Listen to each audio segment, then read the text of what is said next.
Welcome to Flat Earth Debate Live. I'm your host Nathan Oakley, and if you are new to this channel, or you've not done so already, then be sure to subscribe, hit the bell notification icon and join button to keep up to date with the Flat Earth Debate. If you would like to support the channel, there is a super chat that runs alongside each of these shows while they are live, and there's also a PayPal, Patreon and crypto link in the info box below the video. Also below this video, you can get £50 for swapping your UK electricity supplier to Octopus Energy. Most importantly, if you'd like to join the discussion, simply mute the page you are currently watching, then click the link in the info box below this video to join the panel and express your views on the nature of Earth. If you do join, please don't swear. If you do, you'll be ejected, and if you are, please don't try to rejoin the stream using sock accounts. You'll be warmly welcomed back on the next stream. Please also share the show on social media. Sharing the show obviously increases the live audience, but this in turn increases the chances of a more diverse panel, so please share the show on Facebook and Twitter.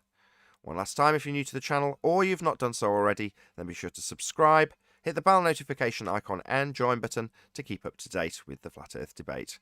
Now, we are joined by Neil and a whole bunch of people in Discord.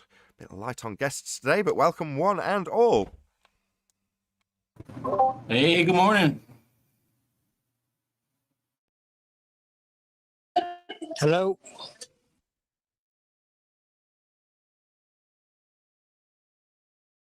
Hooray for the 3000% enthusiasm level. Where's everybody on the panel? I don't know. This is somehow how it goes, Neil. Back in the day, I used to start the show with literally no one here. Today, there's merely 14 people plus myself. Seems a bit thin on the ground. I'm sure we can manage to get our way through housekeeping with just yourself and Arwin on the panel. Hey, Owen.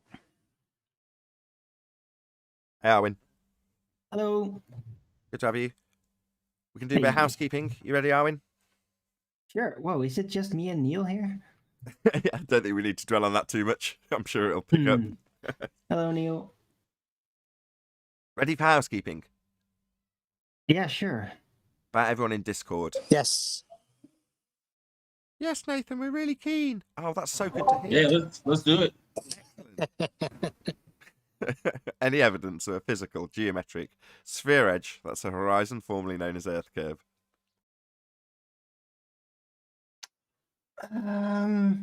No. Well, somebody was still arguing in my chat today that every sighting is still all loomed above the actual horizon. I tried to explain to them that refraction cannot displace the horizon in relation to the horizon, but it seemed to have a lot of trouble understanding that. So I still think it's possible. We only have one horizon, and the horizon in their begging the question proof of nothing perspective hijacking Earth curve calculator is physical and geometric. It must be for them to derive an R value from it by way of a tangent to it. Their maths uses a tangent in order to assert physical blockage at the horizon. So to assert that it's been refracted implodes their geometry. Yeah, because they have no more R. They have no more ball. The ball's taken away. Took the words out of my mouth. The black swan. I don't know if I totally agree with that, since it's just the few of us. I can totally take control over this hangout. No, but I don't technically agree that by them inserting refraction that it breaks the geometry. It's just that how they claim refraction just doesn't work. Like, no, it's just wrong. Okay, The can I break it down refraction for you if you don't itself, think I'm right? if it would be possible, it's Okay. not going to break the geometry. It's just not possible. Just like keep that. saying it, just chant it indefinitely. Yeah, can I explain how it will? Okay. Okay, in the begging the question proof of nothing perspective hijacking curve calculator, it's got a tangent, Arwin. Now the tangent line is drawn and it's straight. You understand that? In order to do the geometry, you need a tangent line, a straight line to the tangent point to perform the geometry. Do you appreciate that? Technically, yes. Technically, yes. Just yes. Yes, you will require a tangent to do their Earth curve geometry. That is required by the geometry. If that is the only origin in order to determine the geometry, then yes, technically yes. Okay, not technically, it just is yes. To do the geometry, they require a tangent. That's how it is done. You're still saying technically yes, or can we move on? Well, You is can't that do it incorrect to without say it. technically yes? Am I Technically right, yes Nathan? is You can't do it without it. technically yes is peppering it with some Weasley words now, isn't it? Yes. Yeah, can we not? Technically yes. Any chance we can just keep it concise and accurate? Yeah, they need a tangent. That's a straight line, Arwin. And if the line to the tangent point, that would be the horizon, is bent, then it isn't a tangent required to do the geometry, Arwin. Right. So yeah, that makes it very difficult for them to have basically come to the conclusion of the assumed current geometry. Indeed. But hey, if it turns out that it is that geometry, then it's not really an obstacle to them. Well, no, it can't be that geometry, because if the Earth was a sphere radius 3959, every distance to horizon could be no more than 1.2 times the square root of the observer's height in feet, and the black swan images show, beyond all certitude, that the horizon is beyond the limitation of a geometric sphere radius 3959, therefore the Earth is not a sphere. I might have evidence if of a optics physical as horizon. we've been taught it makes sense, then indeed. Well done. Eric says he's got evidence of a what now? Maybe this could be evidence of a physical horizon where the container meets the land. Where the container meets the land. Yeah, that would, because you can't go any further than that. So that would, if you're looking that direction, that would be the horizon physically. Cool. When did you test that? The horizon's not the edge of a container. What are you talking about? I don't know. I'm just trying to think of something. No, okay. He's talking about the edge of the Yeah, firmament. you don't where the even- firmament meets the land. No, he's not, Neil. Don't just... Yeah, but you don't know what the firmament, if it does touch down anywhere, is going to look like. It might just be transparent. You look at it and it seems like there's more land beyond and still a horizon. So you don't know what you're going to find, even if you find this touchdown point. Precisely. You don't know what you don't know. Any evidence that we can have gas pressure without the necessary antecedent of a container?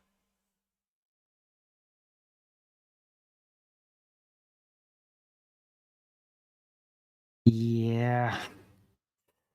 No, No. that's impossible. You need Ooh. containment to have gas pressure. What about scientific evidence of gravity?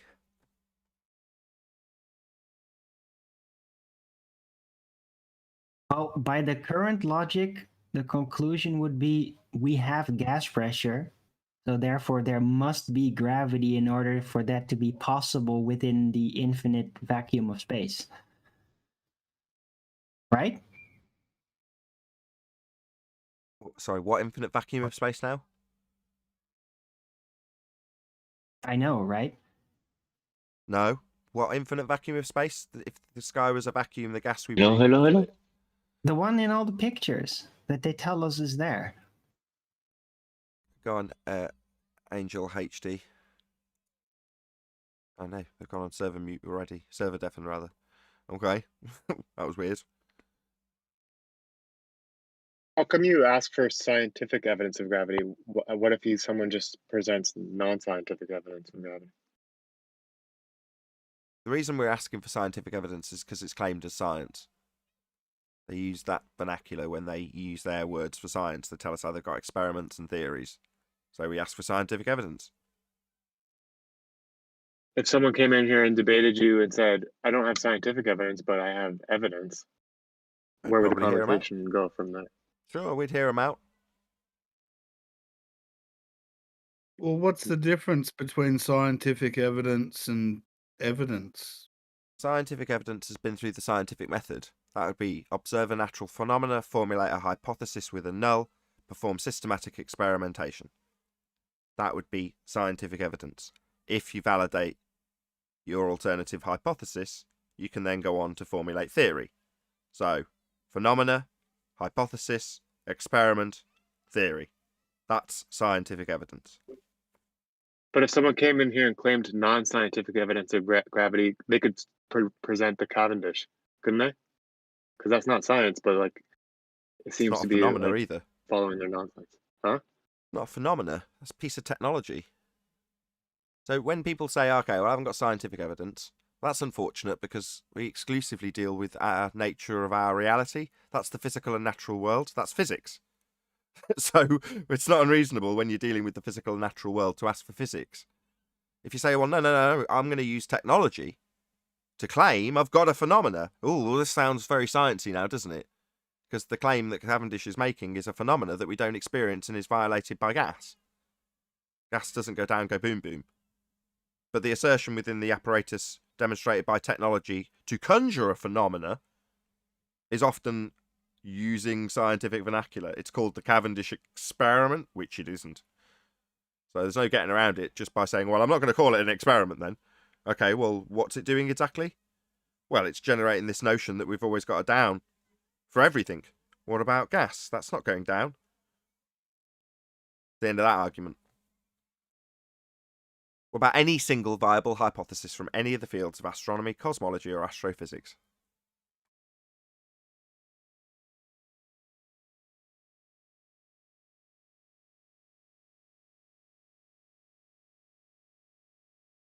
Well, isn't this exciting?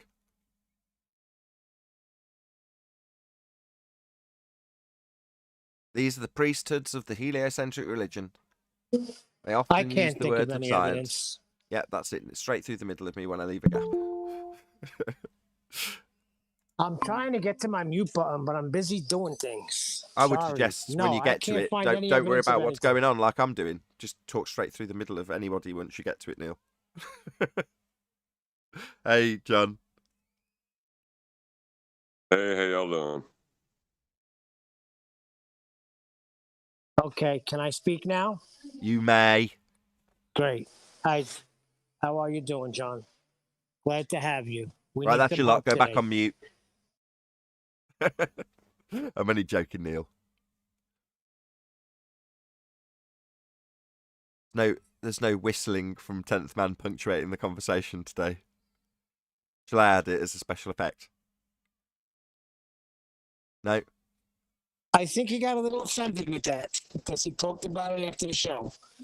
He brought it up. What? He's offended that I mentioned that his microphone whistles when he sits off mute. It does.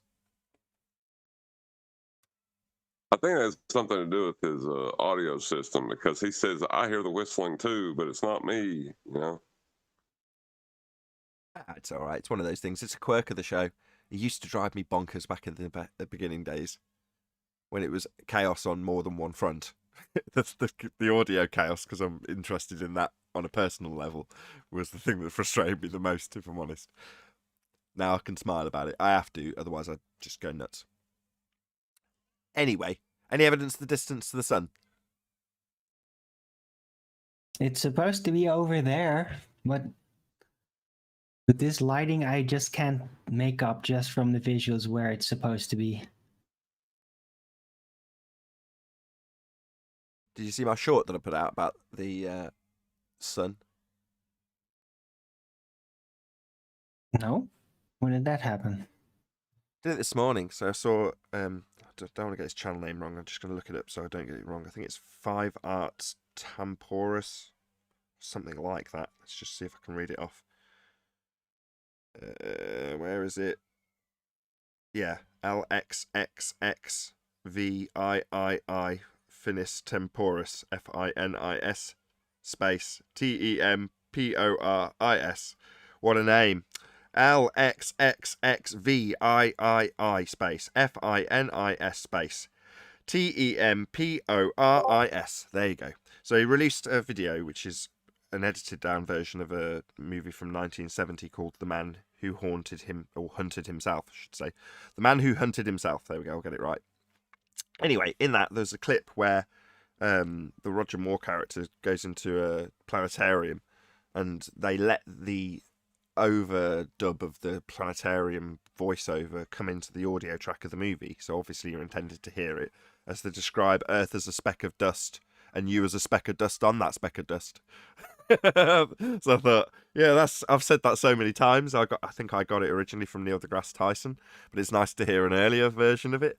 So I thought I'll trim that out, and I titled it "Know Your Place," because that is your place, fundies. Speck of dust, totally insignificant on a flying speck of dust in a soup of nothingness.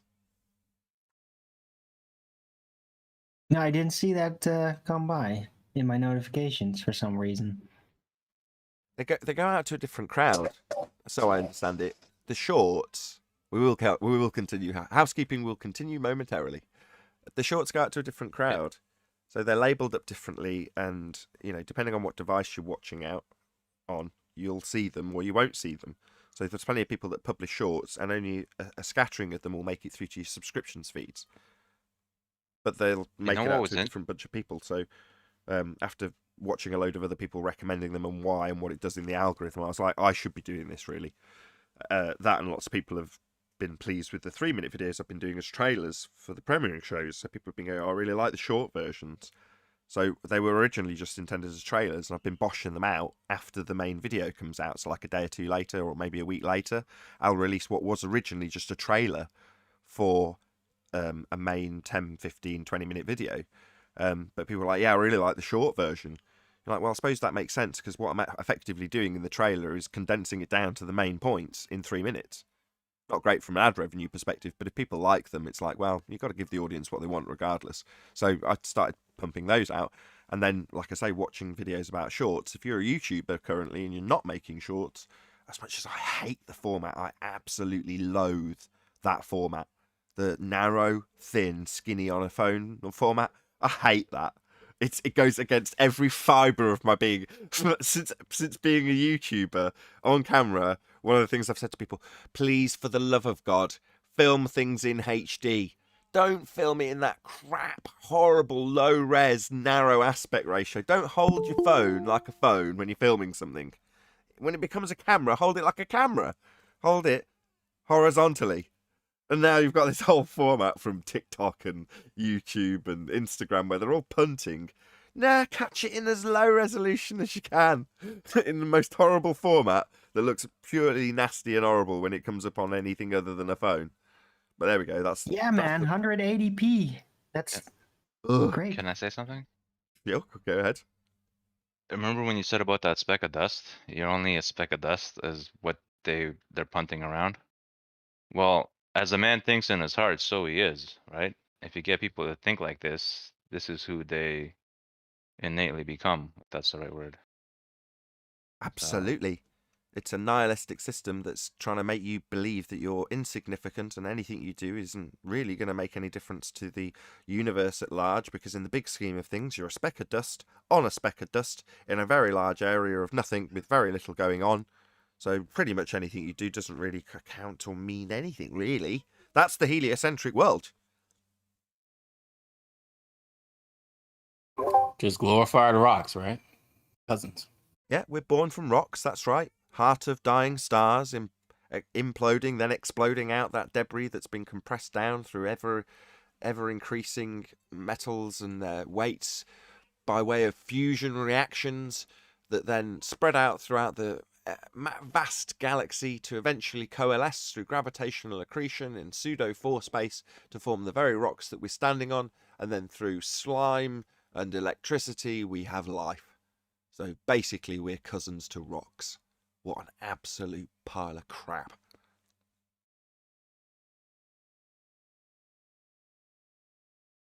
With any luck, Theia will be another reason. Leave my Go on, Neil. Right through the middle of him. Go on. Go on, John. I was going to say, hopefully here in the next couple of months, Theia will be the new reason for life on this planet. It already is. With any luck. You mean that they'll regurgitate that story again? No, they'll say that life was brought here by Theia. Oh, I see. Just to refresh anybody who's unfamiliar with the story of Theia, so I'll ask the question first. Any evidence of a self-perpetuating molten iron core at the centre of a presupposed spherical Earth? No. No. Okay, now I'll tell the story of Theia. I'll keep it brief. Earth, as a small fledgling planet in the solar system, was claimed to have had a collision, an impact with another dwarf planet on almost the same orbital trajectory as the fledgling Earth. Upon collision with the fledgling Earth, this planet, called Theia, deposited its molten iron core on top of the fledgling Earth's molten iron core, having only impacted with a glancing blow. The debris then coalesced through the gravitational accretion in pseudo-force space asserted by Einstein to form and coalesce into our moon. So our moon is the debris of a collision between the fledgling Earth, hence moon rocks are actually petrified wood. Sorry, I had to drop that in there. And yeah, that's all true because they made it up themselves.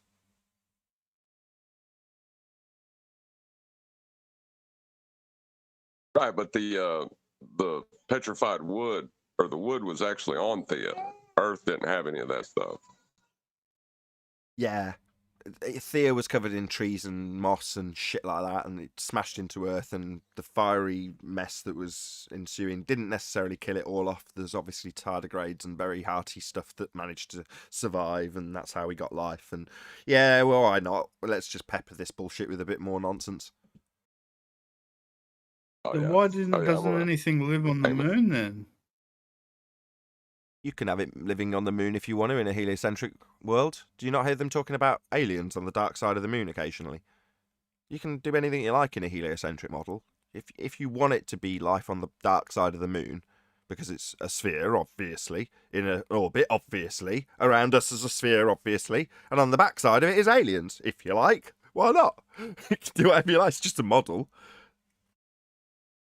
You know, I was just thinking about something, Nathan. You know, when when they construct vehicles, or we were talking about cell phones earlier, they have all the components they need in the factory to put the pieces together, right, to make a phone, car, airplane, whatever they're doing.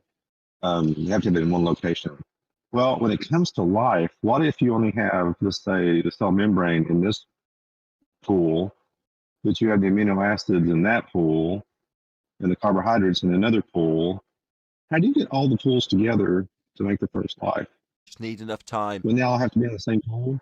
Time. They have enough time. Yeah, if you So can extend time the is the clock. cause.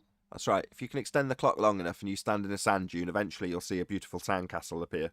It's just the way it happens. With enough time, that'll happen. Specified. Oh, well.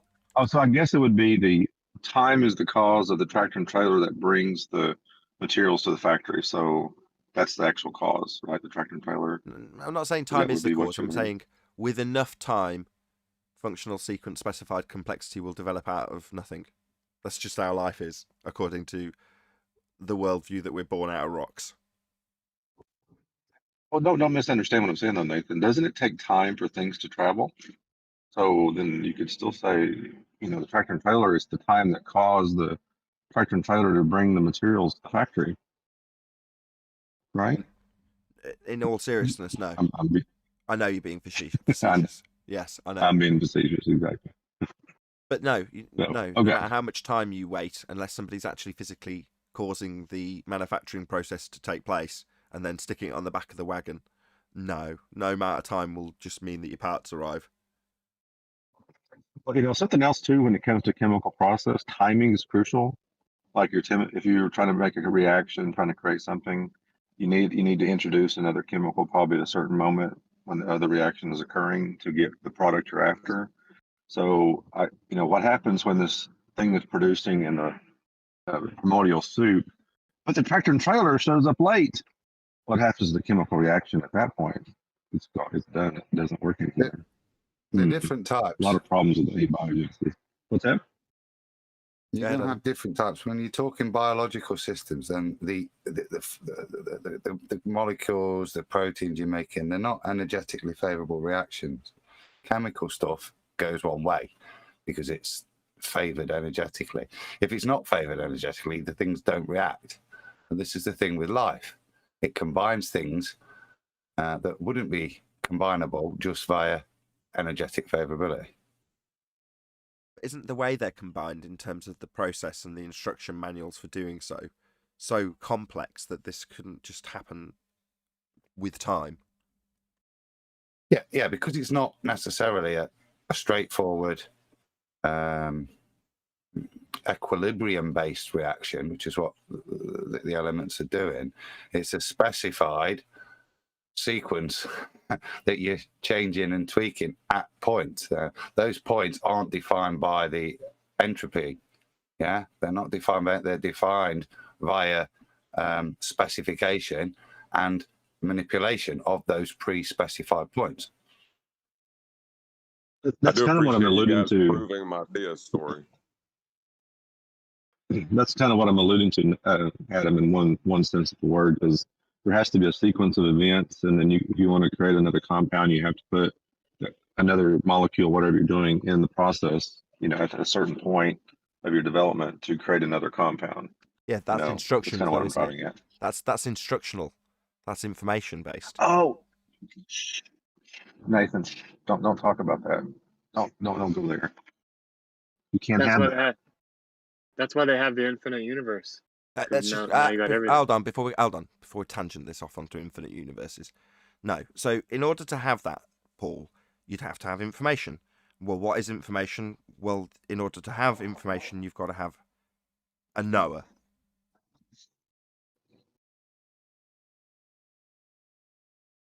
Yep, and within that, there's got to be information is a kind of a yes, this, but not that kind of thought process, and that can't happen through just pure chemical process. Well, you're saying intelligence, aren't you? Basically. Yep. So therefore, to have this, I want this, but I don't. Oops, sorry, go ahead. It's okay. I was going to say, to have this intelligent process and information, you need intelligence first. Yep. Someone to be able to choose and decide. And maybe they had that on Theia. Oh my God. Well, he just kicked the can down the road. He just kicked it down the road a little bit further. That's all he did. Yeah, we can't say what they had for sure on Theia or not. But who knew the knower? Yeah, that's an infinite regress fallacy. Let's not get into that. Any evidence of axial rotation of the Earth-based variety?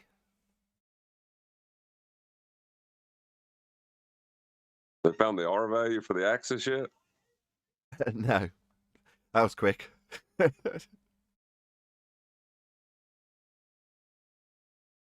think that's it. I think I covered everything, did I not? That concludes housekeeping. Interesting housekeeping session, considering we were talking about God in the pre-show. Just by coincidence. I was watching the numpty clips, and I was wondering if there's the opposite of numpty clips, where the best baller, not arguments, because they have no arguments, but the best baller tactics that can really throw you off. Watch any lawyer do their magic when they're on a losing case. It's not exactly a skill in terms of the debate, though, is it? I mean, yeah, I've done it myself and highlighted and detailed and made clips and shorts about the debating tactics that our opponents use, and saying, look, this is just a tactic. They're not addressing the question. They're not addressing the argument. It's like, yeah, but why not just make the argument? Why not just put the argument across again? Forget about the fact that they're obfuscating it, trying to descend the discussion into chaos, ignoring the point, double speaking the point, contradicting themselves in the rebuttal. All of those things are useful to them because they've got a loser in terms of the point. That's why I keep going over things over and over and over, and people moan about it. They're like, are you done? What, highlighting this point that you want to obfuscate away from and talk through? No, I can't be done because you don't want to hear it. So until you sit down and actually listen to it, and eventually you'll have to concede if you do, then no, I'm not done. But you want me to be done, and you'll take me away from that conversation. And in so doing, and even talking about them doing it, they've won, because the audience listening to that just hears the obfuscation. They forget what the point was. They forget that you've won your point, even if they did concede for a moment. with a load of weasel words attached, which Arwin did right at the beginning of the show. In the beginning of your debates, it sounded like you said that they used to have you begging the question with them, right? Was that the big one that was stumping you? Yeah, basically. We were unaware right at the beginning of the debates when they bought the begging the question proof of nothing perspective hijacking earth curve calculator that the moment we entertained any debate within that format, we had automatically lost. You're arguing about how much something should or shouldn't be behind a sphere edge that's already in place regardless. So the horizon in that argument is always going to be a sphere edge. And you're arguing about how much or how little there should be behind it. Well, you're already begging the question before you've even argued about how much it's right or wrong. It's like, how accurate is the maths of a sphere edge?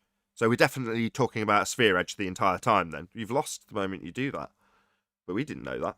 You don't know what you don't know, right? Ah, the good old days. They're the days that the ballers used to like coming here. When they got to beg the question. When we allowed that, they used to come in droves. I'd be outnumbered 10-1. Indeed. Yeah, every time you start talking about it, they always get nostalgic. And then they remember, wait, we have to say now that we never claimed the horizon was a sphere edge.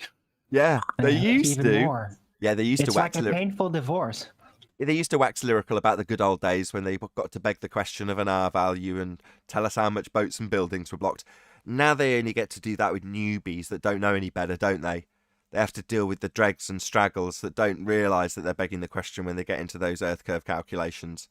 Of course, they just prefer to moan about us, personally, because they can't do anything against those arguments anymore.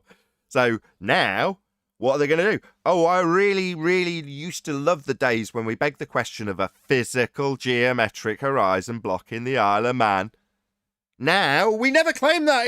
What are you talking about? We never claimed it was a horizon that was earth curve. That's what they have to say now. So they can't even look back on the fond days that they got to beg the question anymore. Because in so doing, they have to remember that they're currently telling us that they haven't got a physical geometric sphere edge for a horizon. It's refracted. Like it was back at the Isle of Man. Yeah, lads? Yeah? That's why Rumpus will never return. Because he had to lie about it, didn't he? Yeah. I kind of half concede that. Now let's talk about lunar eclipses. Yeah, that comes out tonight. Dealing with it. I don't normally plug the... I do occasionally. I've said that 3 or 4 times now. So I should stop prefacing it by saying I don't normally plug my own show on my second channel, Subscribe Today. But on Nathan Oakley channel tonight is yesterday's show, which was kept open an extra hour because we had a straggly newbie come. Was like, are you guys just a meme? Like, no. So, good show. Check it out. It's on at 9 PM UK time on Nathan Oakley channel tonight. So be here or be sphere.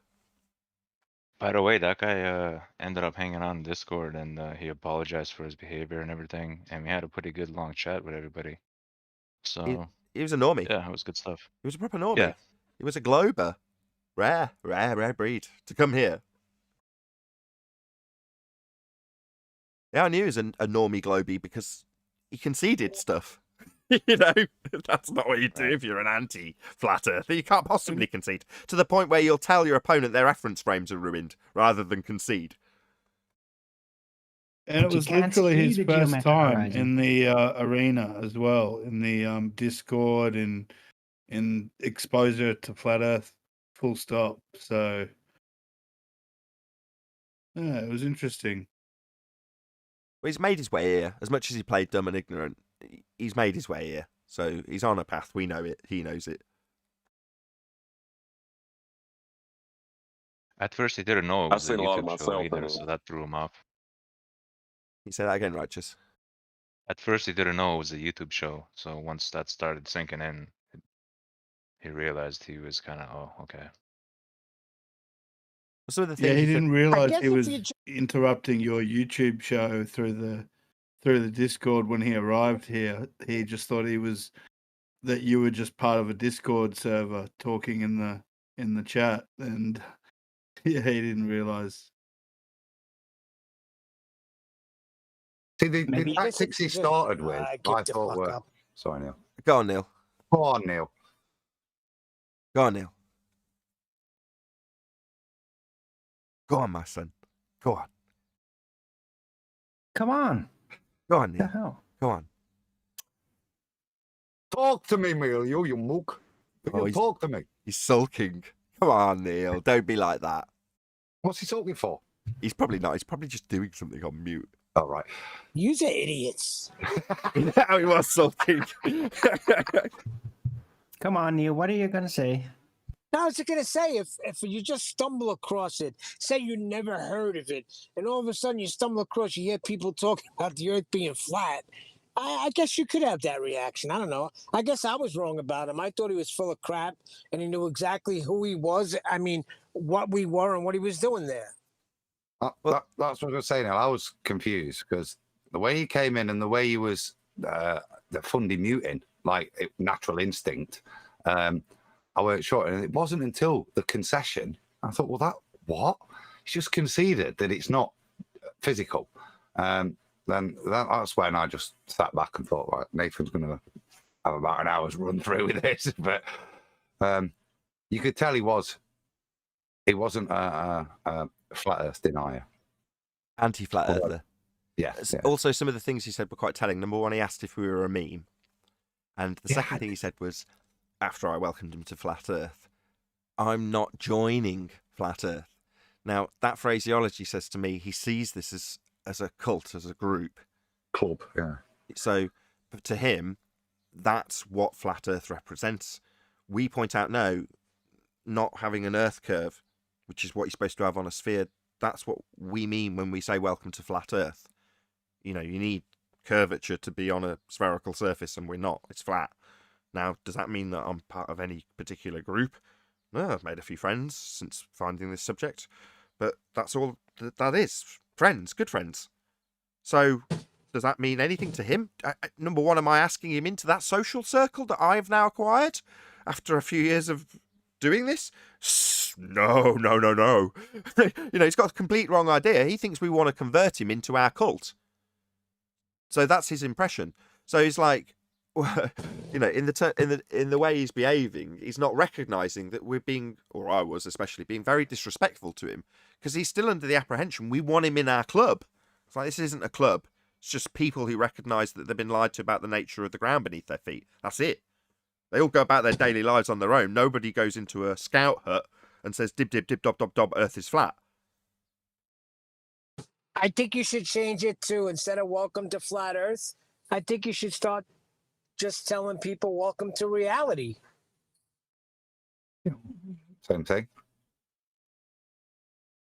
They're synonymous. I've been self-employed, so I'm a 1099 flat earther. I don't join anything. Hey, guys. Hold on. Stagoli, go ahead. Oh, thanks, Nathan. No, I was done. I was just saying that reality and flat earth are synonymous. So saying welcome to flat earth is pretty much saying welcome to reality. I agree. Yeah, but if you say welcome to reality, they don't feel like you're bringing them in a club, you know?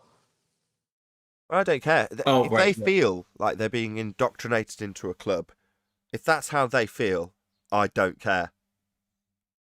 Neither do I. And by the time it got to committee level, I'd blackball him with that attitude. He wouldn't get in. Yeah, me too. I was like, keep attacking him, Nathan. Keep attacking. But that's the reality. He did. I mean, the thing I did. I mean, I'm old, so I didn't get what this meme attack was. Oh, you a meme? I didn't fully comprehend that. But he did sound like he felt we were a cult. I'm not joining. I'm not joining. That concession was him. No. I'm not conceding. I'm not a member. Like that question. Answering that question was his initiation. I think it was. By default, when you give up the radius, you've already gone flat. Exactly. There you go. I don't think he was at that stage now. I think he's got a long way to go, but I think he was at least recognition of the fact that actually maybe it's not a physical thing, this horizon. But he came in with that knowledge, he thought. But that's why I kept asking him, what do you think we're living on? You've relinquished the sphere. You acknowledged everything Nathan said. Do you still think you're living on a sphere? Yeah, I'm pretty sure I cut you off and was like, I don't care, Neil. See, do I care about the musings of random normies who stumble their way into our Discord server about the nature of reality? I couldn't give a crap what he thinks it is. I seriously don't care. I know you do, Neil. That's something we could get into now. Do you want to do that? No, I just want to see where his head is at. Now, if you relinquish that and you agree, and you still think you're living on a sphere, there's a problem somewhere mentally. There's a disconnect. It's his first time being exposed to the ideas, so you've got to just convey the concepts and the ideas, and let it sink in with him for a little bit first. Oh, do you? It's not going to happen overnight. Oh, do you? Because I seem to remember me saying I've just unbuckled my trousers, taken a dump on your paradigm, and then walked off laughing. So I don't feel like I've got to do that for him at all.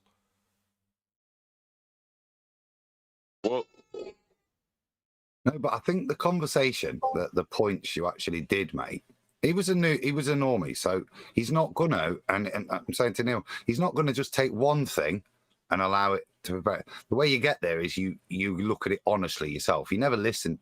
Listening to somebody else destroy an argument doesn't bring you to flat Earth. You've got to research it yourself. You've got to inquire and use your own reasoning to get there. And I think that one little thing that now in his head, that horizon isn't a physical lead out, that's going to niggle for ages. And then he'll look into it maybe in a few weeks and come back, and then there'll be more and more. But that's how. Yeah, but that's the main thing. Yeah, but what I'm saying is, after demonstrating one point where to say, right then, so now you must admit it's flat, I think it's too aggressive and not. Some of us make that jump instantly, and we fill all the gaps instantly, and others we have to chew on it. Hold on, he didn't agree to gravity's not real. He didn't agree to gas pressure out of container. He agreed that there was no physical horizon. That's the whole ball. I don't get it. Okay, we heard that. Hold on, John, and then Righteous. Go ahead, John.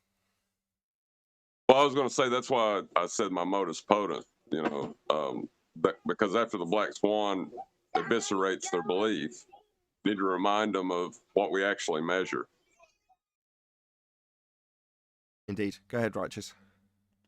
I was gonna say, Adam is very correct, because when I first stumbled upon the moon landing, even though it looked ridiculous and everything I seen was like spot on, it really took some time to wrap my head around it, because it was such a massive revelation, right? So I had to sit on it like a year, and then I decided to give it another look, and I was like, oh yeah, of course. But the first time I seen it, I was like, whoa, it was, yeah, but that's the giving moon it some landing. time is right. Yeah, but that's a big part of people's paradigm, Neil. I know it's easy for us to brush it off now, but I think Righteous is reminiscing to a time when that was a big part of your paradigm, right, Righteous? Right. The notion of travelling through the sky vacuum to a rock in the sky that's physically falling around Earth, that's the essence of the system and the model that you're in faith with, if you're on a sphere. To be more accurate, it was just the idea that a light could be that big. I thought it was like, am I crazy for believing this kind of thing? Like, it felt so, whoa, like, how could something like this be covered up kind of thing? It was really I think it sometimes takes time to get used to that and get comfortable with that, accepting that. Right, because it obviously looked like totally phony and everything like that, but I was like, how could this be? It was like such a big thing to wrap your mind around. Like, how could something like this have gone around everybody like that? You guys were talking to him yesterday, weren't you? Did he? Because we're making an assumption again that the paradigm of being able to travel to the moon is broken in his head. He probably still believes in the moon landing, or did he mention that as he?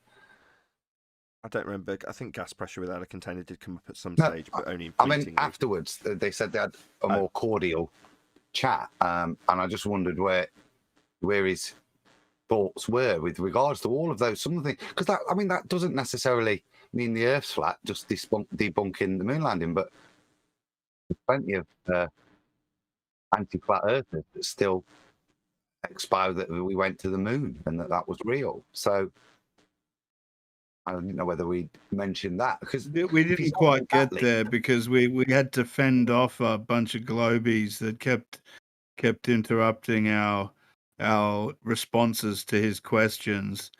by trying to start arguments with us. Oh, it's probably been assimilated so- into the Borg by now then. He went to the eclipses. Once he conceded there was no R, no physical geometric horizon, his next step was, well, what? Okay, I concede that. What about eclipses? What causes eclipses? So he needed an answer for that because we just took away his R. So he's trying to wonder, okay, well then what is that? Because in my former belief, if I may take some liberty here, that's supposed to be the Earth with an R casting that shadow on the moon. So what about eclipses? And Nathan says, I never made any claim about eclipses. You need to concede to the R that it's not there, and that's where we're going to hold you, because we're not making any other claims. So he has so many layers of this lie based on R that he needed each one addressed, but he never got the second one addressed. What's the way you formulate the about eclipses in your head, you know? And to him, he's saying, well, what about my story about eclipses in the heliocentric model? Like, that's proven a sphere, ain't it? But he doesn't ever articulate it that way. No, but what he's saying is yes. But based on my understanding that we're in a heliocentric system, the explanation for eclipses is as follows. Insert explanation in the heliocentric model for eclipses here. Therefore, that's how they are working unless you can explain how they work otherwise. It's like, I don't need to explain how they work otherwise to debunk orbital mechanics, the R value, all of the things that are surrounding the heliocentric model, wherein lie your explanations for eclipses. So if you want to make a claim about eclipses, I can rip it to shreds, but I'm not making any claims about them. Do I profess to know what causes eclipses? No. Do I know what the sun is? No. Do I know what the moon is? No. Do I know what the sky is? No. Do I claim to know what any of those things are? No. But there is definitely positive assertions about what the sky is, what the sun is, what the moon is, how eclipses are formed. All of those things can be debunked by us. Doesn't mean we have any necessity to provide any just so stories as a substitute for the ones we've debunked. That is not a burden we have to suffer.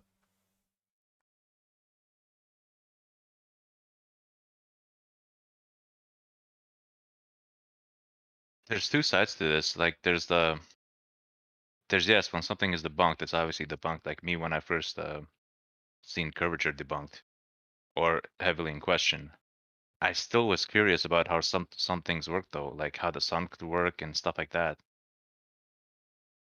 So yeah, those are No, two sides to it. that's the point of a normie, and I think I would say I went through that process. I know Nathan tried to make a map, you know, when early on.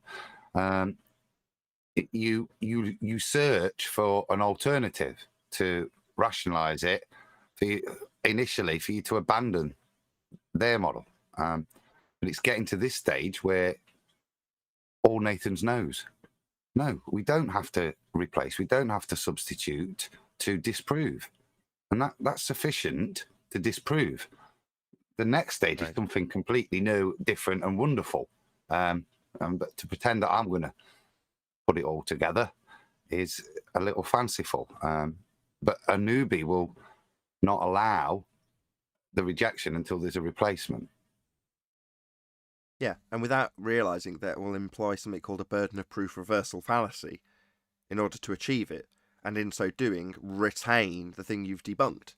Well, if you have no substitution for my current explanation within a paradigm that's been debunked, then I will not accept that it's been debunked, because you have offered no replacement. It's like, that person, in many ways, if you want to look from Neil or other people with similar outlooks eyes in terms of whether or not they'll get it and how beneficial it'll be to them, it's like what they want in substitution for what you're trying to take away from them, you're not offering that, and you haven't got it to offer. So for that particular individual that you're trying to quote unquote convert, it's like the only benefit I see out of for me personally that comes out of this is suddenly an ability to open my eyes to things a bit more, just a little bit wider, be a little bit more skeptical, pay a bit more attention, do a bit more research, and not necessarily fall in line with the paradigms that are foisted upon me and the models that have been deemed correct by the masses. Now, all of those things are beneficial to me from a point of view of critical thought, logic, things that benefit me. Now, if somebody comes along and says, well, why do you think it's flat? And you tell them and you give them all of the replacements that they could ever ask for, well, all they're going to do is want to follow you as their bloody guru. Well, I'm not Jesus. I don't want them following me, right? I don't want you to follow me with looking for answers from me. And the people who try and provide you with them are probably charlatans. Yeah? But people want that. They want to find the next thing to be told about so they can follow it. If this model's wrong, I need another model. Who's got a model? Model? Anyone? You've got one. Let me follow you. That's pathetic. And that's none of the things that I find as benefit. I didn't want any of those things when I found out. But for the people who do, what possible benefit can you serve them? 0 is the answer. If you're going to forward a singular model and then start defending that in similar political fashion as the globe model has been defended, yeah, that's completely useless. You're just replacing one cosmogony religion for another, right? But to just think of models and just have considerations about the nature of reality, I don't think that is a waste of time as long as you're clear about it. Yeah, but the people who want a replacement served up on a plate obviously don't want that, and that's my point.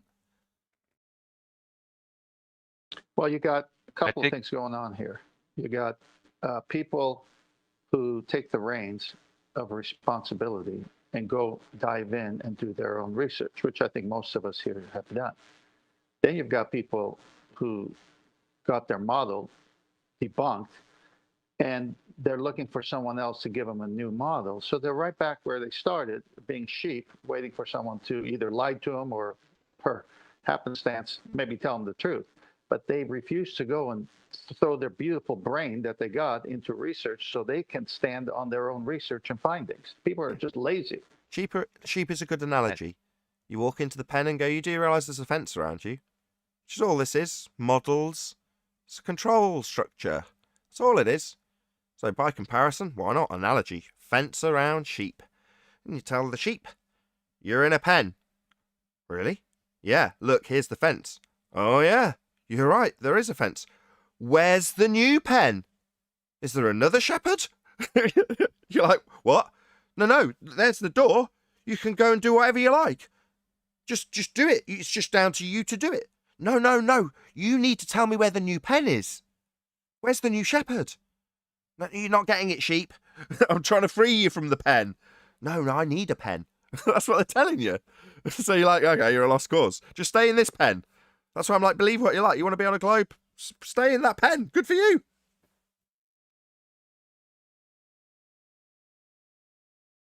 Well, you know, in the Matrix, when Morpheus offers Neo the red pill or the blue pill, what would have actually happened in reality is an agent would have jumped into Neo immediately and killed Morpheus. That's a nice way of rounding this out. That's probably true. There is a lot of plot holes in the Matrix.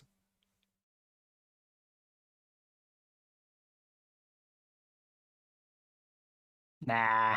This explanation thing or new shepherd thing, whatever, may actually be a thing to help with the cognitive dissonance, so to say. Right? Because you're trying to rationalize it out now. You're like, okay, well, if it's not this, what's going on? So the mind wanders to that. It's trying to rationalize, well, how could this be then, and stuff like that.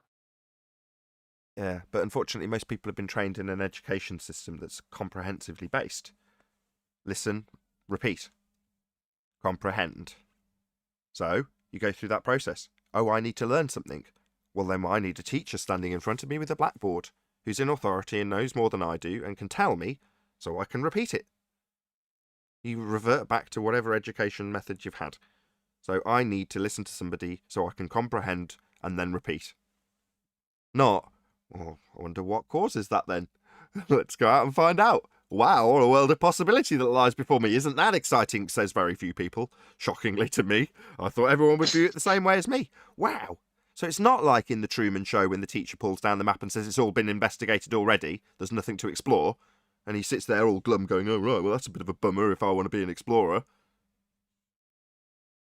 Well, I shared the story that with one of the golfers I'm working with. I brought up the subject.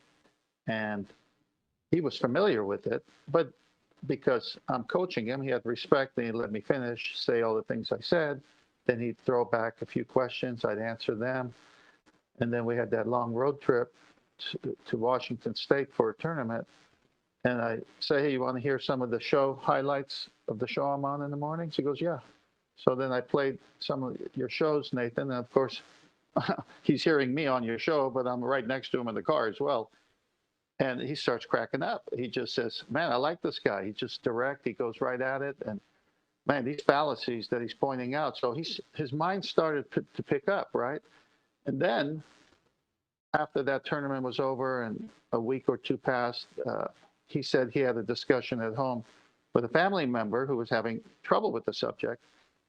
But because he, right after the trip, went and did his own research on these several subject matters that we covered, he on his own came to flat earth. He says, what you said was important. You got the things going in my mind, but I still went and did the research. So when this family member started saying, that's just this and that, he says, I was firing away, just shutting them down. Meaning his own family member, he was ready to be a good defense for the truth of what we're saying. And he still isn't like fully into it, but what little he had, he knew that it could only be flat because it could only function as flat. I mean, it was just beautiful to hear that all I did was drop some seeds, and then his mind took it from there. And that's the key, instead of being a sheep and following blindly. Speaking of keys, there's another Matrix metaphor in there, isn't it? So Morpheus telling Neo he can only show him the door, but Neo has to be the one that walks through it. Same principle. You can lead a horse to water, but you can't make it drink.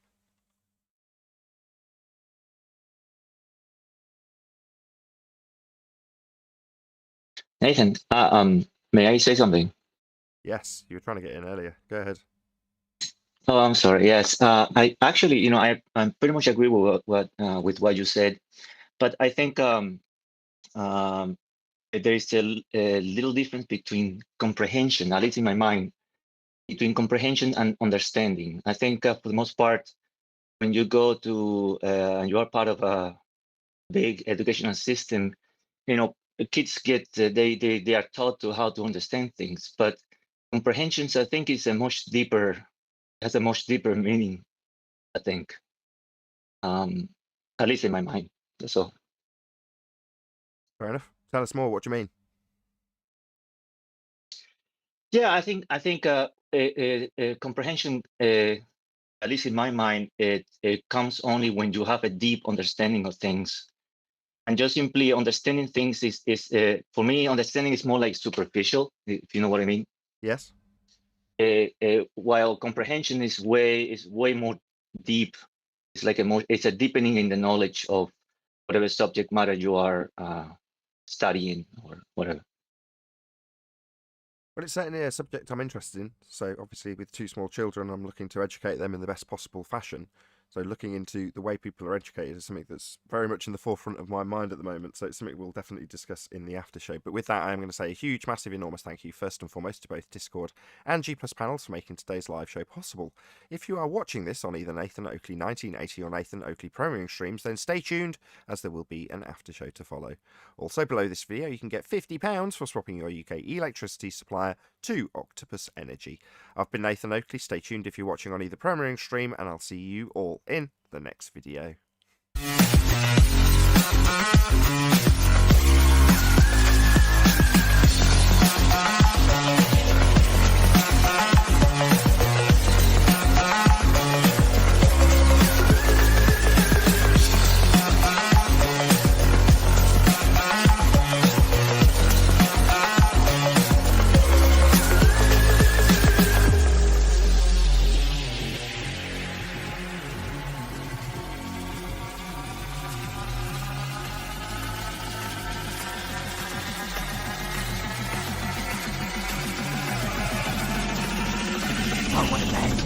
What a lovely day!